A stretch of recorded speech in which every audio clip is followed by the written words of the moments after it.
Hi, this is Jackie Murray with Ask a Tech Teacher. I'm your guide through these 32 lessons in the Structured Learning Technology curriculum for second graders. We're on lesson 13. We're going to talk about reading on the internet. Really good skill for students to know, and probably your second graders and even your kindergartners, they're much more used to reading on the internet on their digital devices than students you used to get. They think it's normal. So it's when you do this one, it's going to be, of course, instead of let's go to the library, find a book, let's go to the reading corner, find a book, they're just going to find a book on one of the sites you give them access to and start reading. So really good, but you want them to know how to do it right. There's still ways to do it right that they need to know. So before we get into those, here's certain vocabulary you want to go over with them. The scroll bar, they don't intuit that without someone explaining it to them. That's this thing over here, or the one at the bottom, which this one doesn't have one at the bottom. Using browsers and tab browsing is a little new to them, where they can go to your internet start page and click open a story. It'll open on a new tab, and then maybe they don't like it, they go back to the other, kind of like this. You might have a collection because maybe they're talking about fables in their classroom, so you have a collection of fables. So maybe they'll go to this one, they'll click this and say that looks good, and they'll look at it and try a few, or say I've read all those, I'd like something new. Teach them how to go from this tab that opened up back here to this tab, which you can't see it up there, but it's the home page. And go here, and then what's a good, this one I think is pretty good. No, I guess we don't like that one anymore. I'll have to take that off my list. But do tell them if this happens where they go somewhere and the link is dead, explain links die. So it's nothing to be worried about. They just go back here and pick a new link. So this one is really nice. This one is great on iPads also, signed stories. I think they really want you to do it on iPad. So they have to access this through their iPad, but then they'll watch the story and they'll watch the guy signing it. And then they'll go, okay, I'm not on my iPad, so I'll go back here. So this tabbed browsing is important because this is how they figure out how to get from here to there. They could be here, and I don't, let's say I clicked here. They could also, let me see if I can move this over so you can see it better.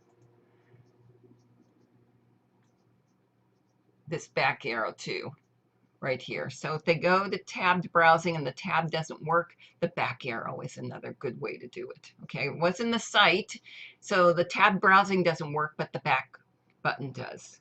So that's good. That's a good way to handle it. Okay, so before you get started, you want to make sure that you have the sites on either your internet start page or wherever students go to access links. So you want to make sure they're available and they have the ones, and you've talked to your grade level team to make sure you've got all the links that they would like. And then when they are ready to go on the internet, before they do, discuss internet safety. You will every time with second graders until you've been doing it since kindergarten. They're used to it. So they're being careful. These are the 4 items they're going to follow. You might even have this posted in your classroom, but they're going to stay on the assigned task. If they get off of it, they're going to use the back arrow or go back to the start page tab. They'll only go to the websites you approved, and they won't talk to strangers while they're on there. So those are your reminders. If you feel you need to, here's a couple videos on safe internet use you can cover with them. Pick one or both. My Online Neighbor is a really cute one. And then here is one that's for starting internet use, and it's a good one too. So pick which of these they need. If you haven't gone on the internet much or talked about it much, these are really good to go over. Okay, so discuss with them why reading digital books is a good idea. So these are some of the reasons you're looking for in this. You might have this posted in the classroom, and that's fine. They might not even know it, or this is your chance to point it out to them. But these are some of the reasons why reading from digital books is a great idea. So you can get websites for students off one of these lists, desktops and Chromebooks or the iPads, and then put them on your internet start page. We have a couple in here for students. I guess we didn't. We put it there as those lists also. So you can let them pick if they want, or have them listed for them on wherever you collect links. Important that students know as they're reading, they're going to run into words that don't make sense to them. So you want them to get used to decoding on the fly.